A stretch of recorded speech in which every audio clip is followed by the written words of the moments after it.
কি সুন্দর কালার দেখো তো, এই কালার দেখলেই সবাই প্রেমে পড়ে যাবে। এবার এর কালার চেঞ্জটা দেখো, এই কেমন কালার চেঞ্জ বলতে পারো। কত শখ করে এনেছি রান্না করে খাবো, আর কত যত্ন করে রান্না করেছি। দেখুন তফাৎটা, মানে কি বলবো। যদিও খেতে মিষ্টি মিষ্টি, আমার মনে হয় রান্না করে খাওয়ার চেয়েও সালাদ করে খাওয়াটা বেটার। কালারটা পুরোটাই চেঞ্জ, খেতে মিষ্টি, হালকা ধরনের মিষ্টি আছে। তবে নিরামিষ রান্না করেছি, খেতে ভালো লাগছে না এমন নয়, খেতে ভালো লাগছে। কালারটার জন্য আমার খুব খারাপ লাগতেছে। এত উজ্জ্বল কালারটা কিভাবে এক নিমিষে কালো হয়ে যায়, মানে না দেখলে বোঝা যাবে না। তো তোমরা কে কিভাবে এই বাঁধাকপিটা বা পাতাকপিটা রান্না করে খেয়েছো কমেন্ট করে জানাবে।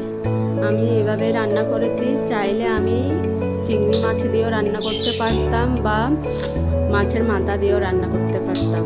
ওই দিন নিরামিষ ছিল, তো আমি ভাবলাম নিরামিষ একটু ট্রাই করে দেখি, আর একদিন চিংড়ি মাছ আর মাছের মাথা দিয়ে রান্না করে খাবো। নিরামিষ রান্না করে খেয়ে আমার মাথা একদম ঘুরে গেছে। হাজব্যান্ডকে বলছি যে এরকম কালারের কোনো সবজি বাসায় আনবে না, দেখতে এতটা বিশ্রী দেখায়।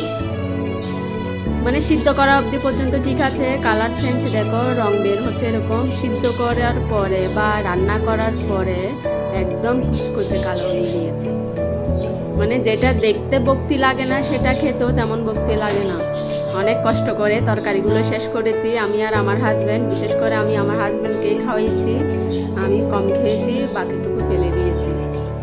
তো তোমরা দেখতে থাকো রেসিপিটা কিভাবে রান্না করি।